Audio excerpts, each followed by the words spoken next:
merci de nous suivre aujourd'hui pour un instant géopo dédié à la signature de l'accord de paix qui a eu lieu avant-hier à Bamako, où le Mali a célébré par une cérémonie en présence de plusieurs chefs d'État de différents pays qui sont venus honorer cette cérémonie de signature. Aujourd'hui, dans l'instant géopo, pour décrypter cette signature-là, cet accord de paix intermalien, nous aurons en duplex André Bourgeot, qui est directeur de recherche au CNRS, qui sera en ligne avec nous pour décortiquer cet accord-là. Et donc le titre de cette émission aujourd'hui, c'est « Quelle crédibilité accorder à l'accord de paix signé à Bamako ?» Bonjour André Bourgeot. Oui, bonjour, vous m'entendez bien? Oui, on vous entend très bien. Merci d'être en duplex avec nous quelque part dans la France. D'ailleurs, on dit bonjour à toute votre famille en province. Merci. Et donc, vous le savez bien, d'ailleurs, c'est pour ça qu'on vous invite à venir décortiquer avec nous l'accord de paix qui a été signé à Bamako par tout le peuple malien, j'ai envie de dire. Vous, d'abord, avant de commencer, comment vous avez perçu cette cérémonie-là en deux temps, une partie à Bamako et une partie à Alger, pour une paix qui se veut entre des belligérants qui ne veulent pas se croiser? Vous mentionnez cette signature, ce paraphe là en deux temps, d'une part Alger et d'autre part Bamako. Je crois que symboliquement ça illustre bien la difficulté pour que tous les belligérants paraphent de la même manière et avec surtout les mêmes intentions. Il a fallu renégocier, puisque je crois que le terme n'est pas trop fort, renégocier le contenu de ces accords à Alger avec la coordination du mouvement de l'Azawad. Et puis ensuite, probablement sous la pression de la communauté internationale, y compris du médiateur et aussi de la France finalement, une partie de la coordination des mouvements de l'Azawad a accepté de parapher le document tout en précisant qu'il ne se rendrait pas à Bamako pour la cérémonie. Donc là, il y a quand même quelque chose qui est assez déroutant. Comment peut-on parapher une chose et en disant non, en définitive, on ne sera pas là. Donc ça veut bien dire que le paraphe de certains éléments de la coordination s'est fait sous la pression et sans grande conviction pour aller à la signature d'un accord de paix civil. Je dis bien civil parce que par la suite, je pense qu'il est pertinent d'introduire une distinction entre une paix civile qui est le contenu et les objectifs des accords dits accords d'Alger, et puis autre distinction des accords militaires. À partir du moment où la CMA dit non, on ne se rendra pas à Alger et qu'il faut continuer les négociations pour obtenir un accord politique, je ne vois pas pourquoi il y aurait un accord politique dont le contenu serait différent de celui qui a été paraphé par toutes les parties, d'autant que le président de la République, chef de l'État, son Excellence Ibrahim Boubacar Keïta, a bien mentionné à plusieurs reprises qu'il n'irait pas dans le sens de l'autonomie et de l'indépendance. Or, que recherche actuellement la CMA si c'est pas aller dans le sens, encore une fois, de négociations qui renverraient cette fois-ci à des rapports de force politico-militaires qui sont actuellement en œuvre dans le septentrion malien et d'une manière un peu plus générale sur l'ensemble du territoire malien. André Bourgeot, est-ce que quand on remonte aussi loin dans l'histoire, aussi loin dans vos souvenirs, est-ce qu'il y a déjà eu un accord de paix signé entre deux parties qui refusent de se voir et qui se tirent parce qu'il y avait des morts au même moment que le CICB était rempli de monde, il y avait des morts sur le terrain? Est-ce qu'on a souvenir d'une autre situation similaire dans l'histoire? À ma connaissance, et si ma mémoire est fidèle, je vous répondrai non, parce que c'est une situation totalement inédite. Mais ce caractère inédit existait déjà dès le début, puisque le mouvement national de libération de l'Azawad, dans son caractère inédit, revendiquait une partition territoriale, l'indépendance, et puis dans le plus mauvais des cas pour eux, en tout cas, l'autonomie. Donc non, c'est la première fois que l'on voit une situation de cette nature. Mais il faut aussi ce caractère inédit, il faut le replacer dans un contexte plus global et plus sous-régional. la situation qui prévaut actuellement dans l'espace saharo-saharien et plus particulièrement au Mali, qu'on le veuille ou non, résulte quand même de l'intervention militaire franco-britannique et celle de l'OTAN en Libye. Donc on a vu les conséquences de cette intervention militaire avec la volonté politique exprimée du côté des puissances occidentales de la chute de l'ex-colonel Kadhafi. On est encore dans cette situation-là. Ça veut donc dire que je ne vois pas comment on va pouvoir retourner à des processus de paix tant que la situation politique et militaire ne sera pas résolue en Libye. Donc parce que je pense qu'il y a des passerelles, qu'il y a des liens entre certaines forces, qu'elles soient laïques ou religieuses, entre des forces libyennes et des forces maliennes. Donc vous voyez, encore une fois, non à ma connaissance, mais bon, je ne suis pas omniscient, hein, et au vu de ma mémoire qui quelquefois est un petit peu défaillante, je ne pense pas qu'il y ait déjà eu ce genre de situation. Très bien. Donc, je reprends ma question. Parmi les absents, on avait le secrétaire général des Nations Unies qui avait peut-être mieux à faire que d'être à Bamako pour faire acte de présence dans une cérémonie quand même qui compte beaucoup pour l'ensemble de l'humanité parce que l'ONU est assez engagée auprès du Mali. Et aussi l'absence du président français François Hollande qui a quand même imposé une date des élections présidentielles au Mali, qui est allé plusieurs fois au Mali, qui était présent lors de l'investiture du président Ibeka. Est-ce que l'investiture du président Ibeka est plus important aux yeux de la diplomatie française que l'accord de paix qui est censé rassembler les Maliens? Et aussi, non seulement le président François Hollande n'était pas présent à Bamako, il n'a pas dépêché son Premier ministre, il n'a pas dépêché son ministre des Affaires étrangères, Laurent Fabius, il n'a pas dépêché son ministre de la Défense, il a dépêché une secrétaire d'État que personne ne connaît.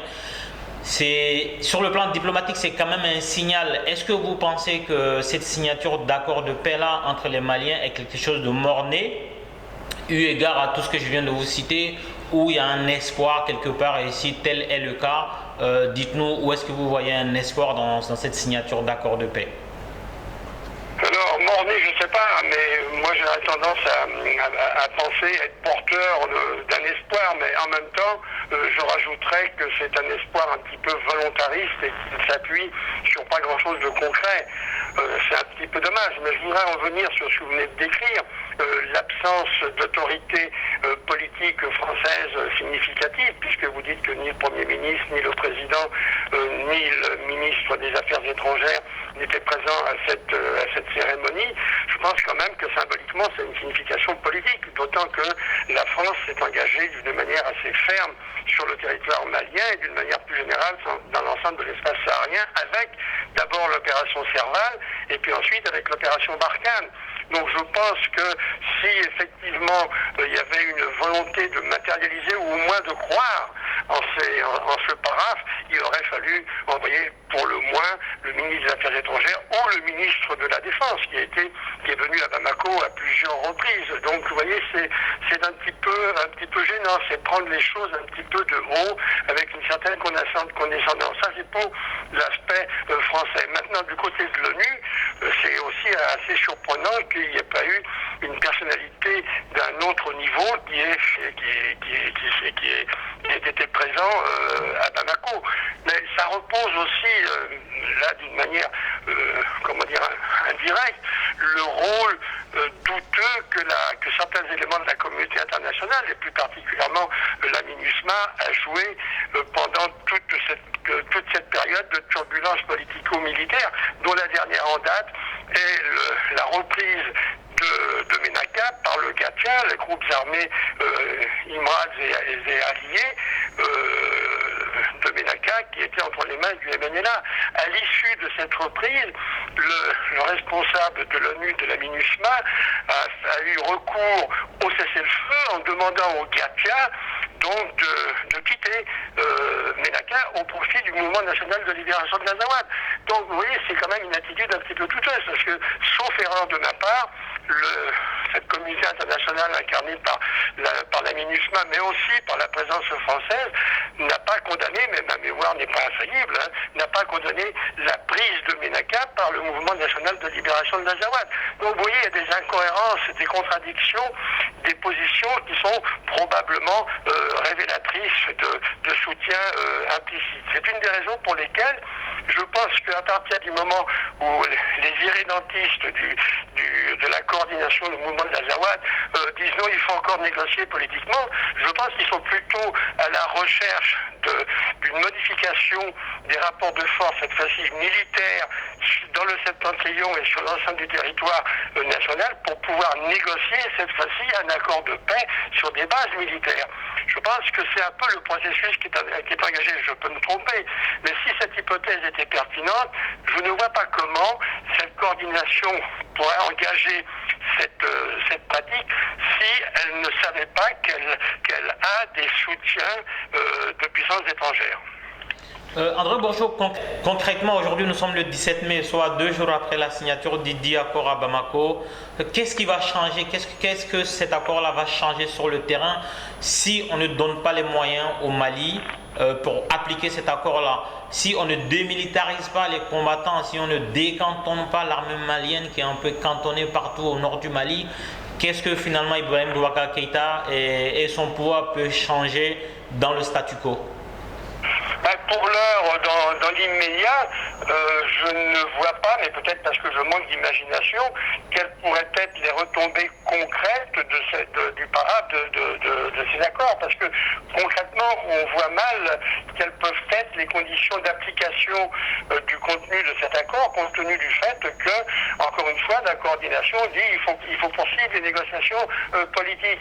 Mais quand même, ces négociations politiques, elles existent depuis plus de 8 mois, avec des temps morts, etc. Et puis ça permet de penser d'envisager la question suivante, c'est est-ce que véritablement ces groupes armés rebelles à dominante touareg extrêmement minoritaire, est-ce que dès le début ils avaient l'intention de véritablement négocier une paix civile?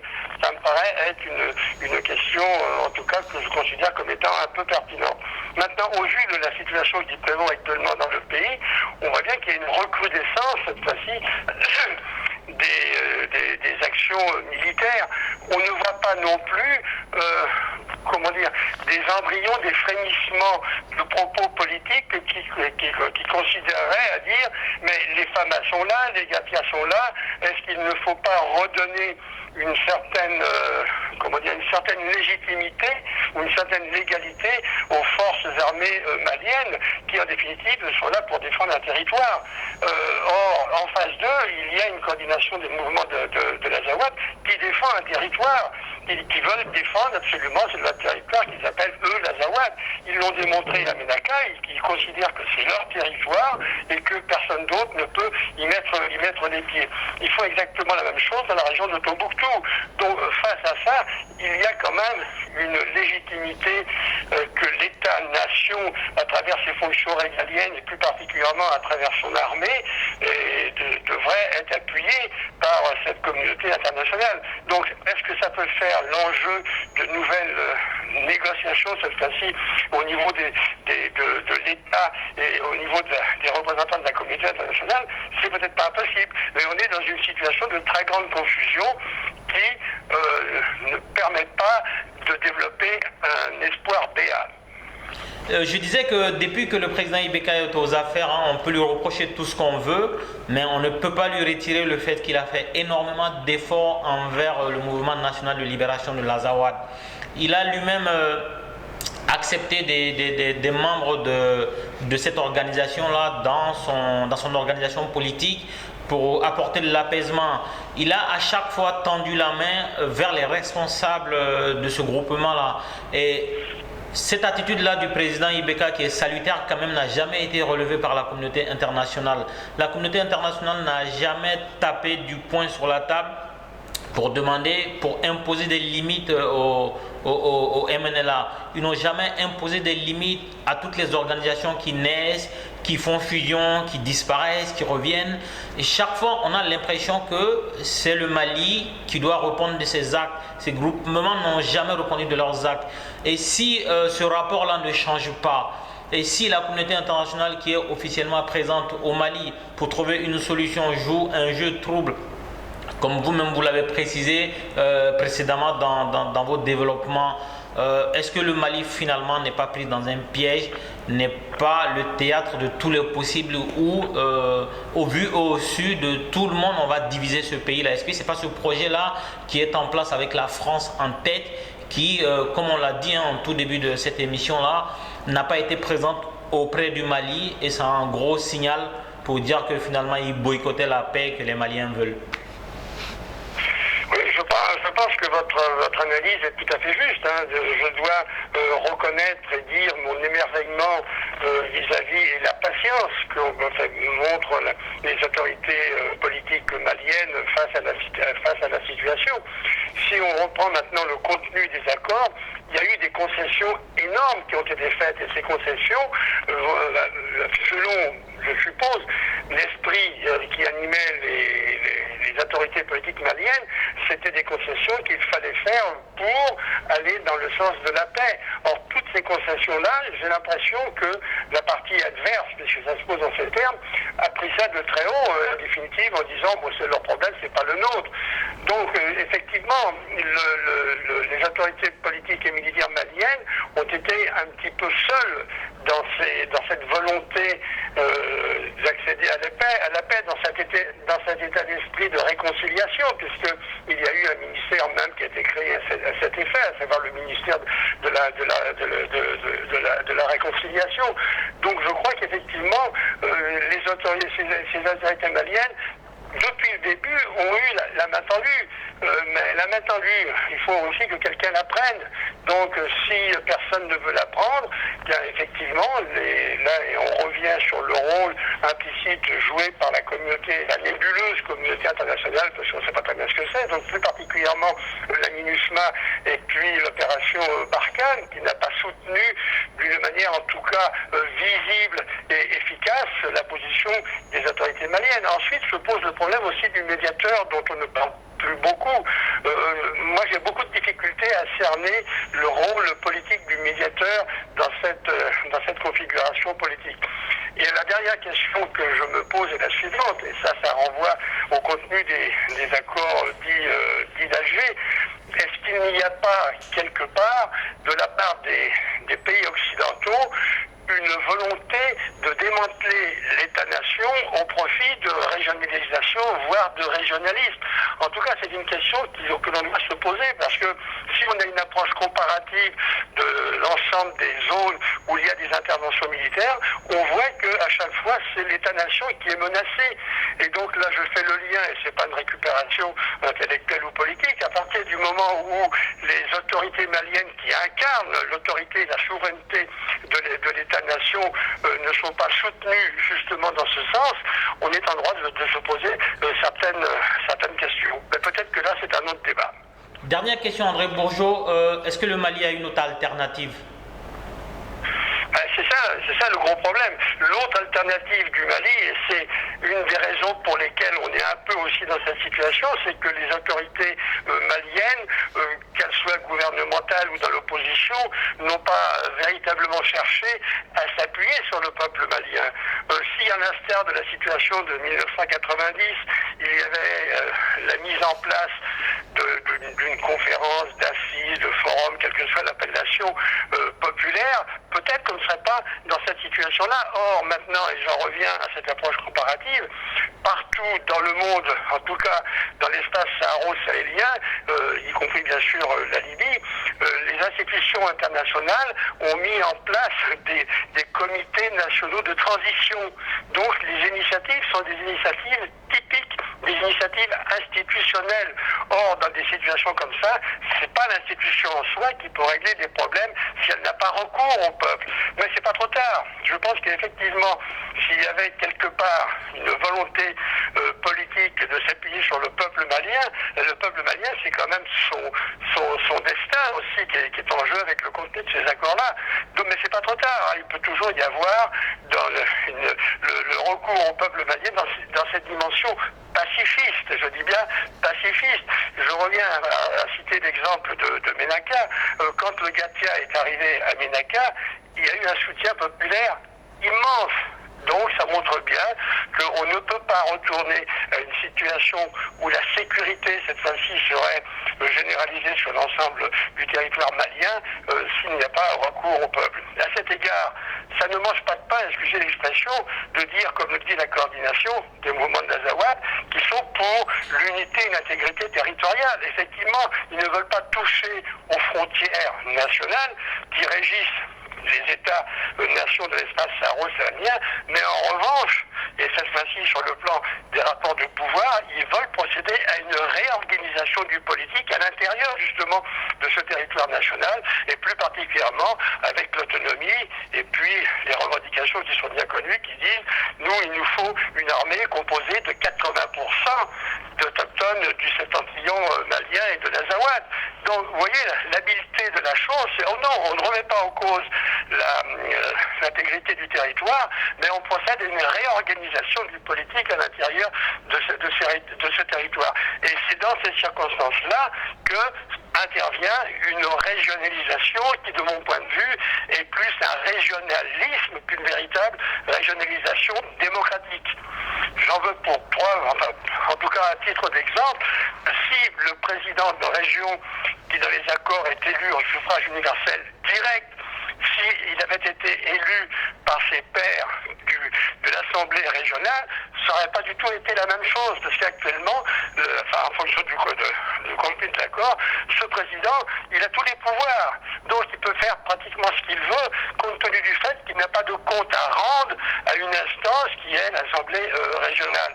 Donc ça risque de déboucher sur du clientélisme, sur du népotisme et probablement sur des pôles de pouvoir, et ça crée les conditions de l'inégalité parce que les régions ne sont pas uniformément d'une manière homogène riches.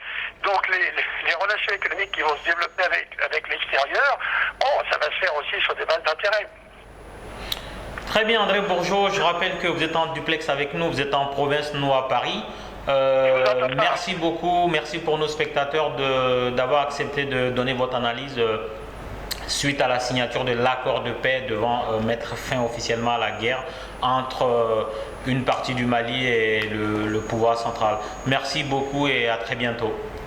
Merci à vous de m'avoir invité. Merci bien, bonne journée. Merci, au revoir.